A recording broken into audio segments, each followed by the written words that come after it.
Hi, welcome to my journey. I have to get out in this wet, dark, cold weather. We're supposed to have a storm between tonight and tomorrow night of icy cold weather. It's been raining, and the temperature gauge on my car says 52.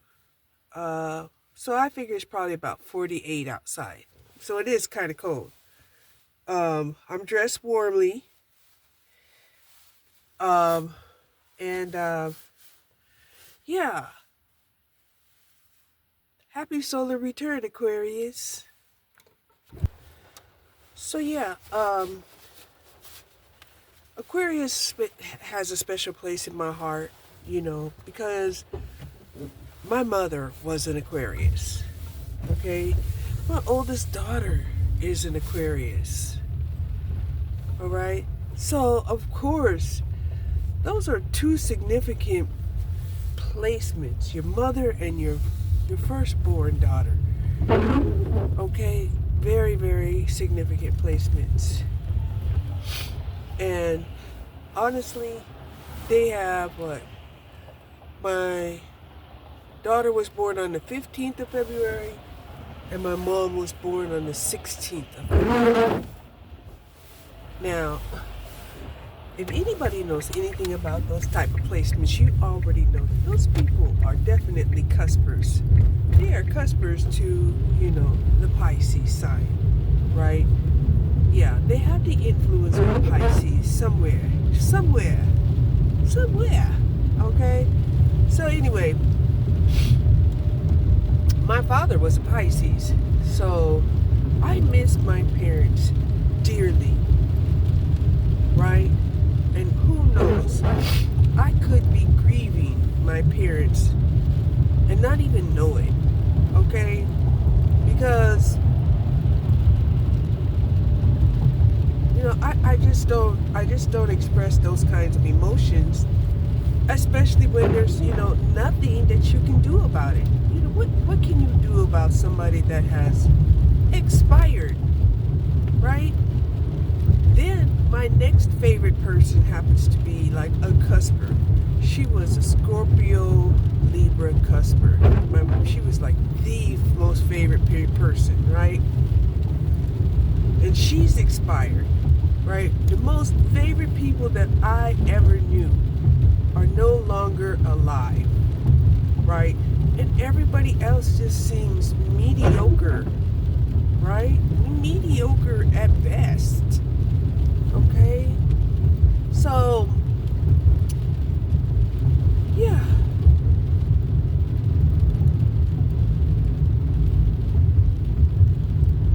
This season, holds a special place in my heart.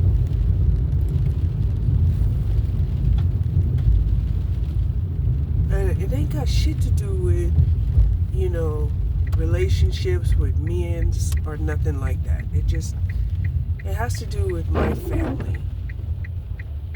However, I woke up late, and interesting enough, the people that I knew to be Aquariuses that I've had, a relationship with, peeked through my subconscious, right? They were in my subconscious. And I'm like, what are you doing here? Right? And, and it was just like, well, they just wanted to run down memory lane. And I'm like, okay, we can run down memory lane if we want to.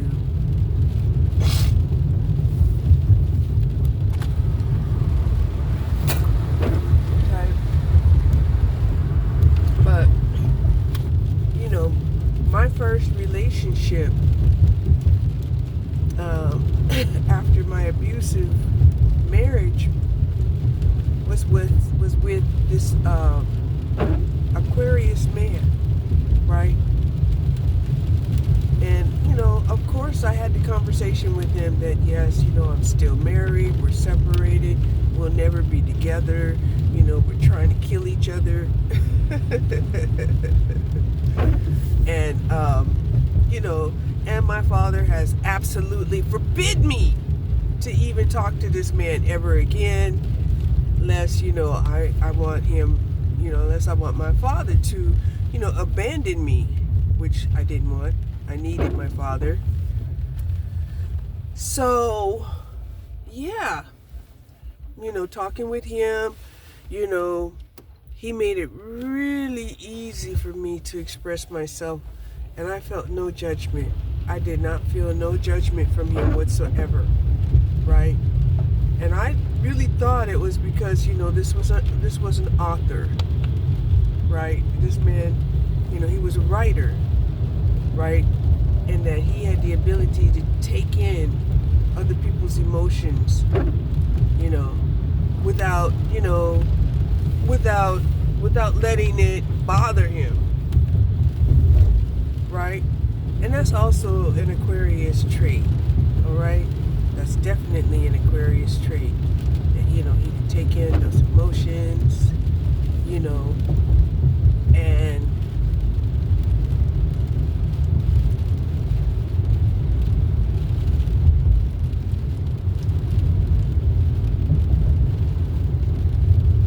interesting enough,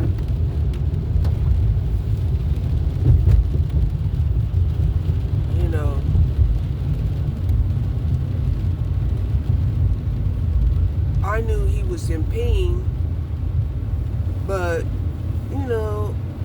I just assumed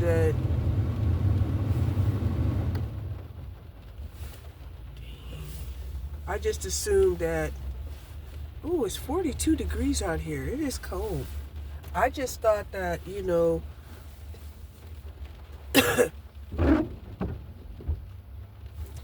him being in pain or being in a melancholy state was good for his writing ability, right? Where he can express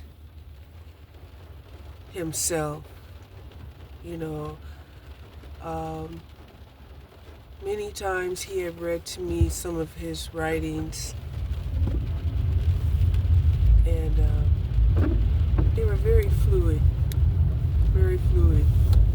There was nothing about his writings that made me feel like I had to pay any kind of attention to them to assist him, because that's really the only time I really pay attention to something, is if I feel like, oh, I need to assist them, in making for a better delivery. But with him, it was just really fluid. Very, very, very attractive guy. Very attractive. I believe he was 6'4", 6'5", or something like that.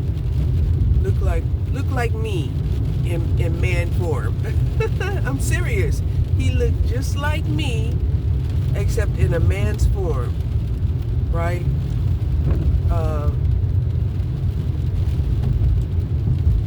Very endowed, very beautiful, very intelligent.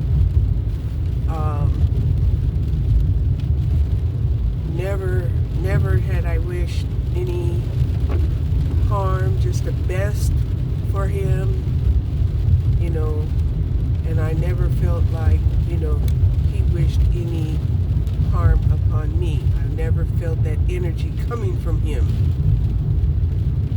There was a few times I did feel like, his energy was calling me, right? And like I said, if there was somebody that I thought matched my energy, and there was no outside world, to deal with, that I think would be a perfect situation, he would be it, because he totally entertained me mentally. Right? This wasn't somebody I got together with and I'm like, let's go do this and let's go do that. No. I wanted to deep dive into his mind.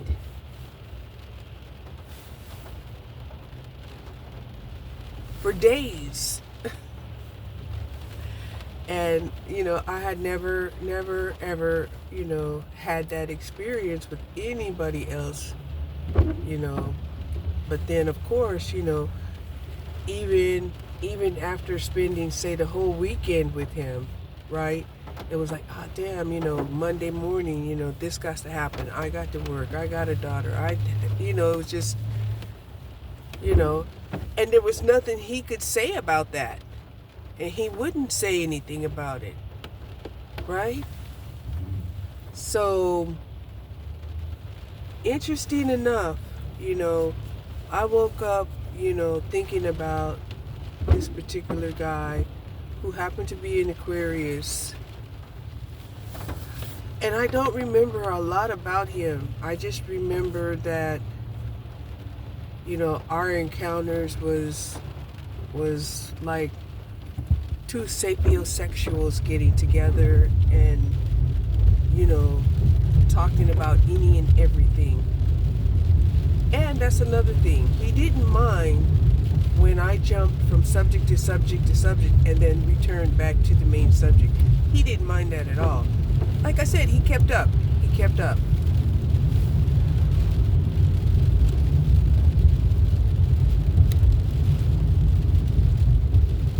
So, Aquarius season, yes. My Jupiter happens to be in Aquarius.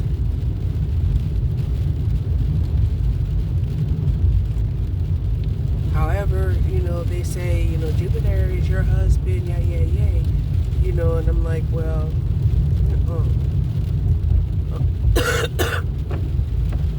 I don't know, what went wrong, with that part of my chart. But that didn't happen, right? And even if this person was to turn up and walk up into my life right now, if honestly, I could tell that person, this guy, I could tell him all my thoughts, worries, pains, sufferings, and he would listen to all of them. And I would not feel judged. I won't feel like he was trying to fix me. Nothing like that. I would actually feel like this is just somebody that says, yeah, I'm here with you now,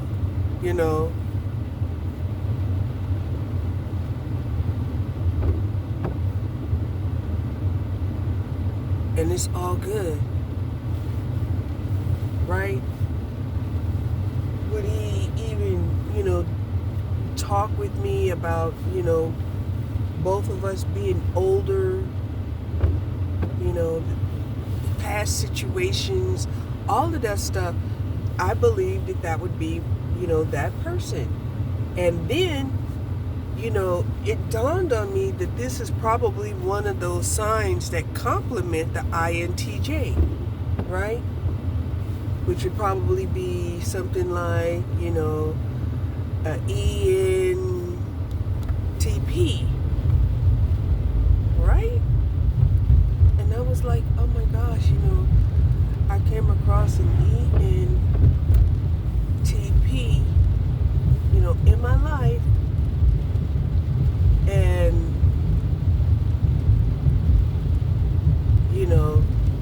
just met at the wrong time, right? And honestly, there wasn't no right time. There was never a right time. Even now, when I think about it, would now be a right time to meet this person again? And I'm thinking, no, I don't think it would really be the right time to meet this person, again in my life at this age, right? Oh, we could be the best of friends. Would I necessarily think of this person as, a life partner or a soulmate?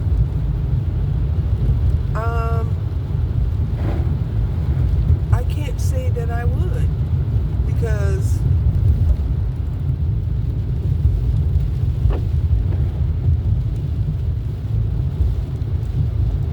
not that it's not possible, because anything is possible. It's just that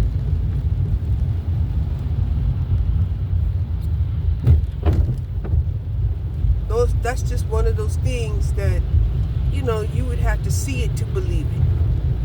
You would have to go through it to know that you could have it.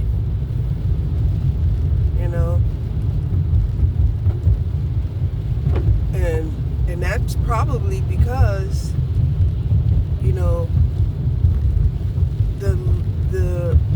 the lightness of the relationship that we had was so light that we didn't bother to ground it into the earth. We didn't.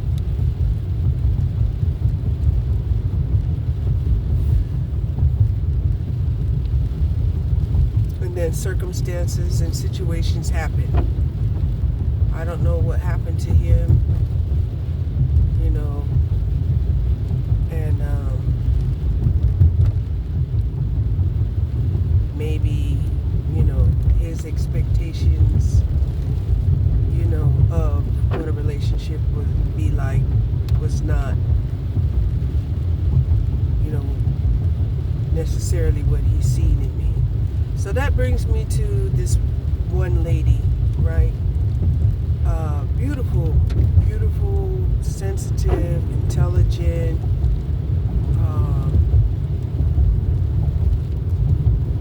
mystical to the point of, you're wondering if this woman was indeed a goddess, right?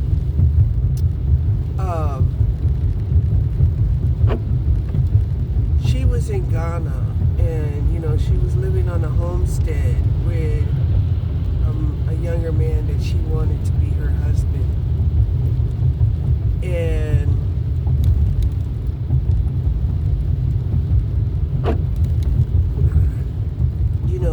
they created together, they created a life together. And then, this man, basically told her that he had, succumbed, to the polyamorous males society, and and asked her if she could handle that. She was like, she didn't think so. She didn't think so. She didn't think she could handle that, right? And she dealt with the knowledge in the best way that she could, to find out that no, the polyamory thing, it's not gonna work, right? So she left Ghana and she went to Egypt, right? And of course, she loved this man. He was a younger man. He's a beautiful man, and she knew that whatever he had to go through, he had to go through. That, even though she might be able to provide him the life that he ultimately wanted, he still felt like he had to go through a lot more that she herself was not willing to deal with, right? And it's hard to deal with, that type of situation, because, it could get dangerous. It could get very, very dangerous. You never want to be in a situation where, a man is sitting up there looking at you saying, if only you were, 10 years younger. Just, what? That's something that's an impossible quest to ask. I mean, even if she looked younger and she looked better,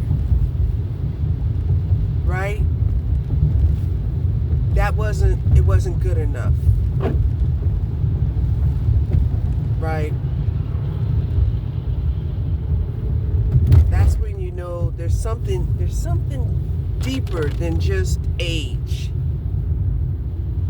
It's something deeper, right?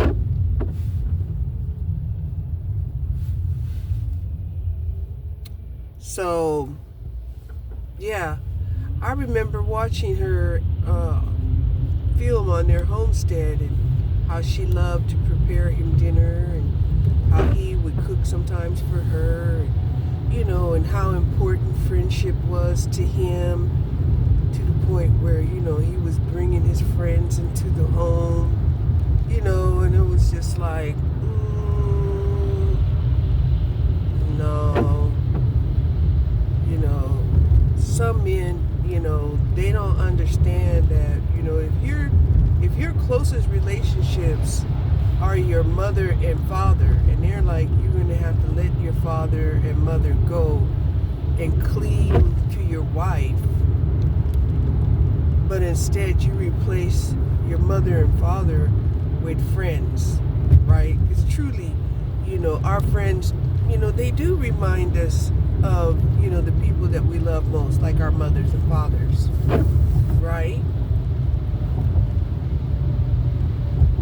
I mean, something about them reminds us, you know, of a parental figure.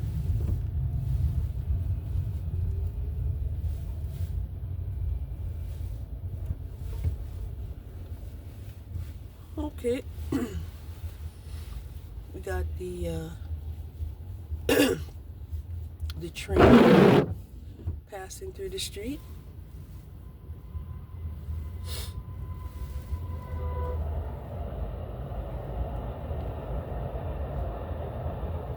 Looks like there's less than 10 people riding the tram at this hour.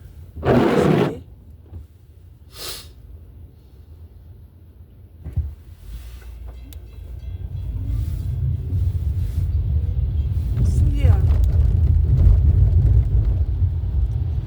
you know, and this lady, I'm telling you, she's gorgeous, and there's something that just, you know, is so alluring about her, right? And I don't know how old she is, okay? But whatever her age is, she looks really, really, really good. Really good for her age, whatever it is.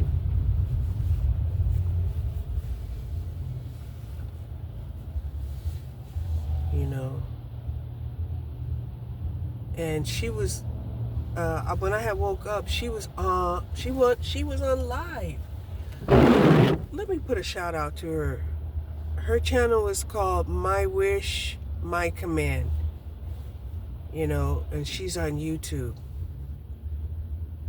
And like I said, you know, she's a really, really, really down to earth, you know, adoring, you know,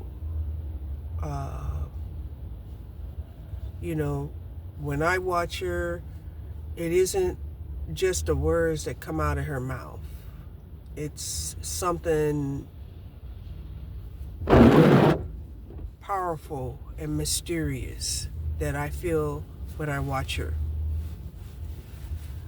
Yeah, shout out to you, ES.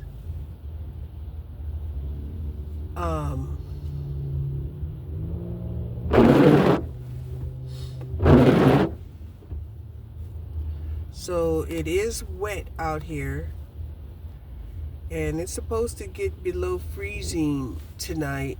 So that does mean, you know, it's probably going to freeze up this saturation that we're getting.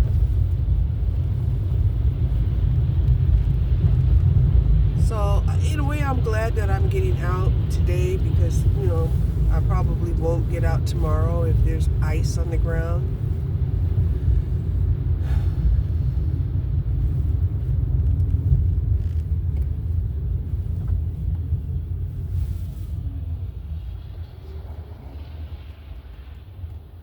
took some meat out of the freezer.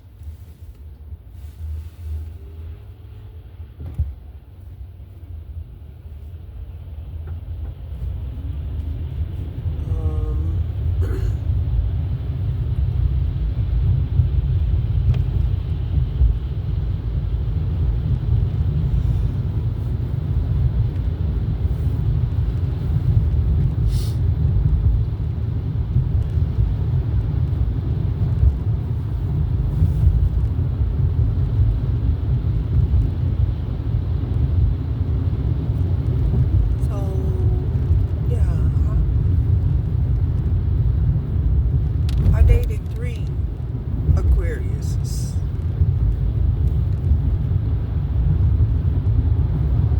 Right?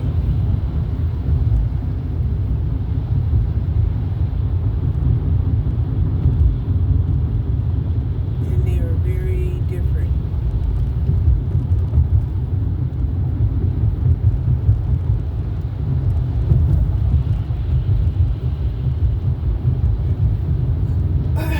But even though, none of them really seemed like, they were absolutely attached to their peer group, they were absolutely attached to a peer group. All right?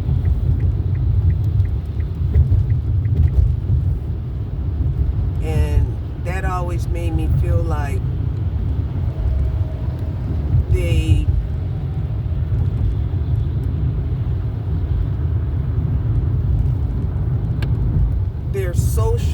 their social status was more important than the intimacy of a relationship.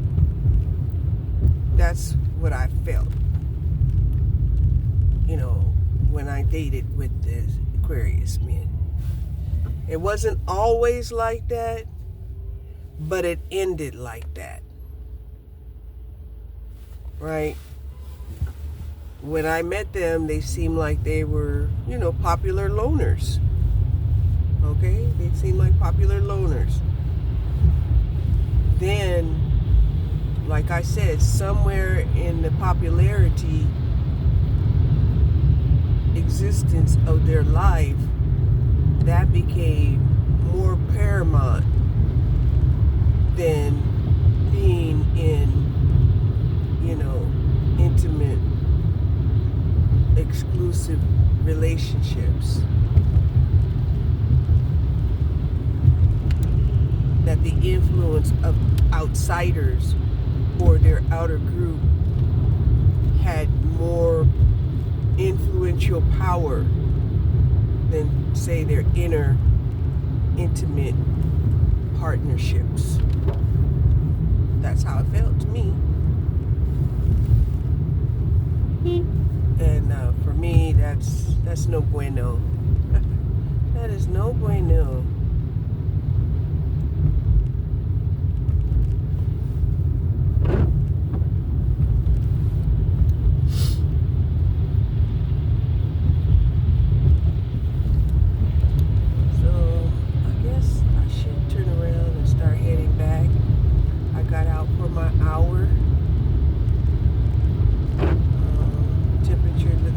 Dropped down to 41 degrees. I do want to stop off and get some milk. I did use the last of the milk that I had.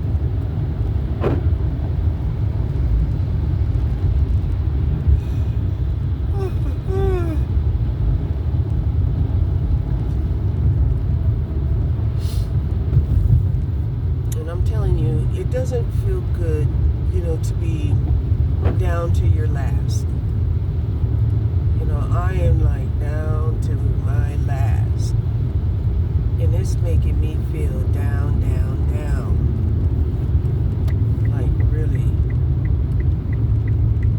down. And I'm like, what the hell am I feeling down for? Because I don't have a lot of money. or no money. You know, why would having no money make me feel bad? That's a question that I have to really ponder. Like, why is it that having no money would make me feel bad? Now, I know more money, more options. Okay? More money, more options. You can do more things. You can go more places. You can have more, things. It even, brings about more attention. Right? Because when you have a lot of money, you have the attention of people who are wondering, if they can assist you in removing some of your money into their pockets, right? So then, I do contemplate like the situations of people who have a lot of money, right? Like, especially when Elon Musk, some of his channels seem to filter into my algorithm, right? And, he went from saying some bullshit, right? It now looks like bullshit. The bullshit was, I'm going to quit my job. I'm going to sell everything. I'm just going to become this, natural person. Right? And it was like, okay, that's an interesting notion, right? What's your reasoning behind that? Right? He never talked about why he wanted to, sell this and sell that, and minimize himself. All right? Then he was back on, conquering the world and being this executive and, having people under his control. Yay. Okay? And so I'm like, oh, so you switched up again. Right? And then, my thought was, listen, you say you're the most wealthiest man on the planet, right? And the only example that you can leave behind is, that you have 12 kids that, are in and out of your life. Even one situation, you was trying to take one of your kids away from their mother. Stuff like that. Also,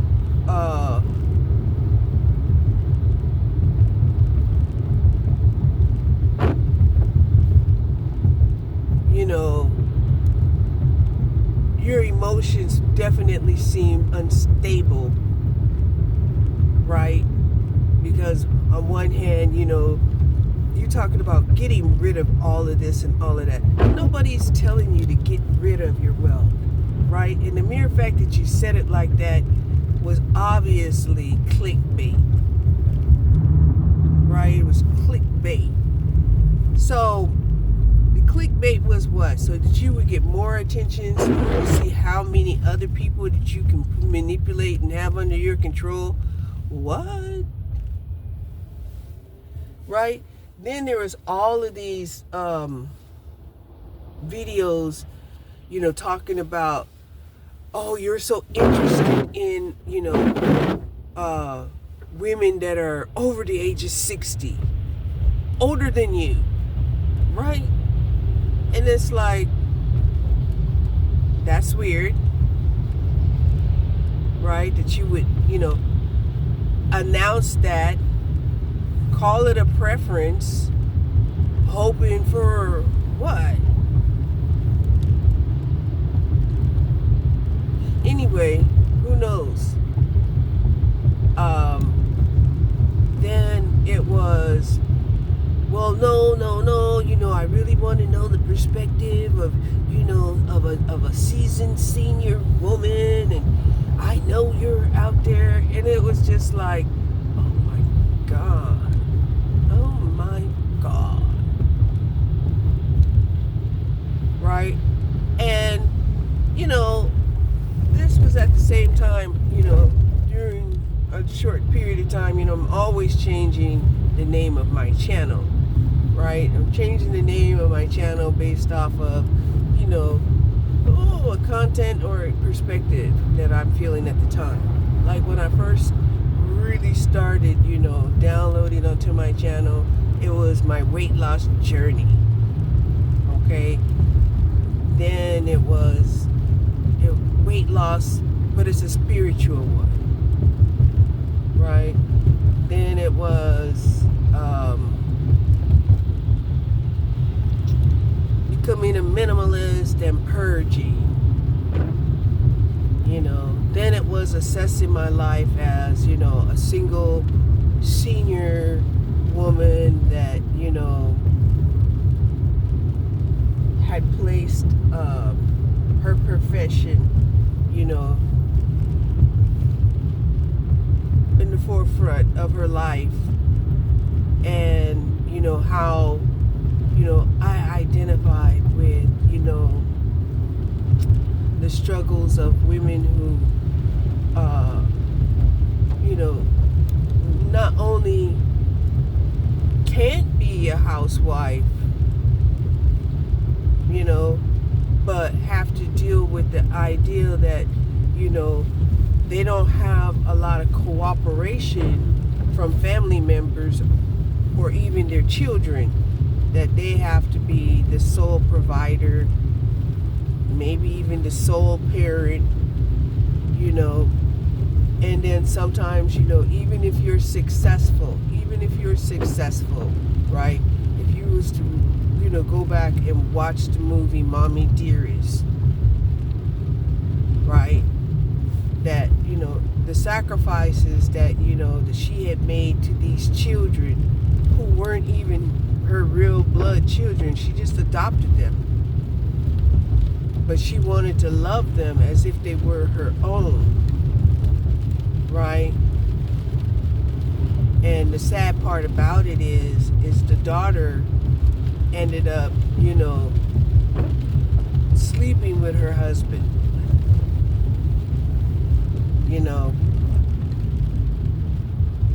But, if we realistically was to think about it, which I would realistically think about it, is, her man was old enough, to manipulate these children and their minds. And a lot of men will triangulate the kids from the mom because, they want to feel empowered, even in the home, even if they're not the main provider, even if they're not even a main player in the home, that these men would be like, damaging to the household, just so that they can feel as if, they had an effect, right? The effect for them, it doesn't matter if it's good or bad, as long as, they felt like they affected, they had an impact of some sort, right? These are people who are like, negative attention is still attention. Yeah. But like I was saying, her man, on many occasions, was helping her, raise these adopted children. And then for him to turn around and, have sex, not maintain boundaries, and that's the biggest problem it seems like men have is, to them, boundaries seem so restrictive, right? They feel like boundaries are so restrictive that it's like a denial, and they hate feeling like they've been denied something.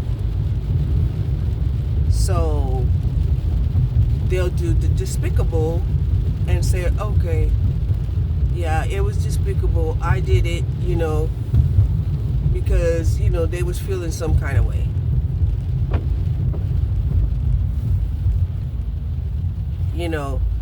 Irregardless that their apology is not fixing the damage. Their apology doesn't fix the damage. Their apology just acknowledges what they did, right? And and that often brings me back to these failed relationships, right? When we have a failed relationship and somebody apologizes, I have to ask myself, what good is an apology going to do realistically?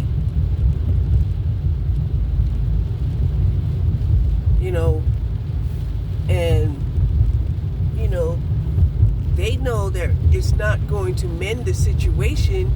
It's just going to help them to be able to go back into their feelings again, right? And it's like these people who are lost in these feelings, can be problematic because they want to make it seem like the feelings are paramount. They want to make it seem like the feelings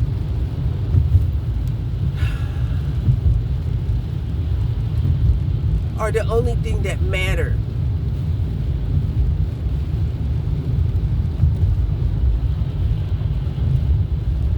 Right? And I'm 65 years old, and I can go back through my history and kind of revisit my feelings, but I can't live in those feelings. Those feelings, they were there at the time. I could try to tap back into those feelings, right?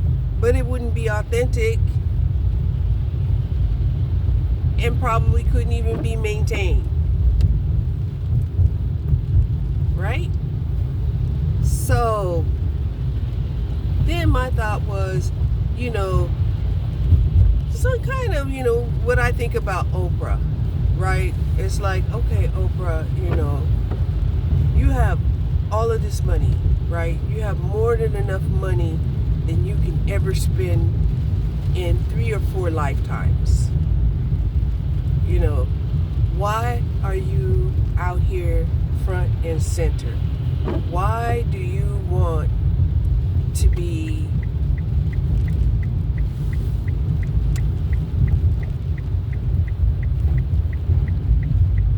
the greatest influencer on the planet?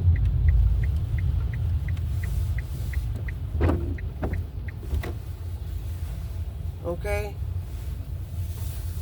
Now that question never was answered in my mind. It was never answered. I'm gonna go in here and get me a gallon of milk. Right? Oop, reserved for our law enforcement Oh, that's not me. That is not me. Did not see that sign.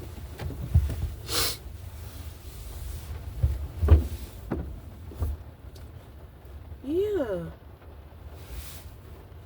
So my thought was, okay, Mr. Richest man on the planet, who has enough money to live 10 lifetimes? Why is it necessary that you keep working? Right? it's like you shit on the whole idea and the concept of what work should be, the purpose of even working. Right? It would be different if you went into another area and you were like, well, I'm so bored with my life, I don't have a love life, I'm trying to get away from my family, Actually, you just proved that men can have all the money in the world where they don't have to get up and go to work. And rather than be a family man, they will still get up and go to work. They will go and volunteer work before staying at home and being a family man, even though they need no money.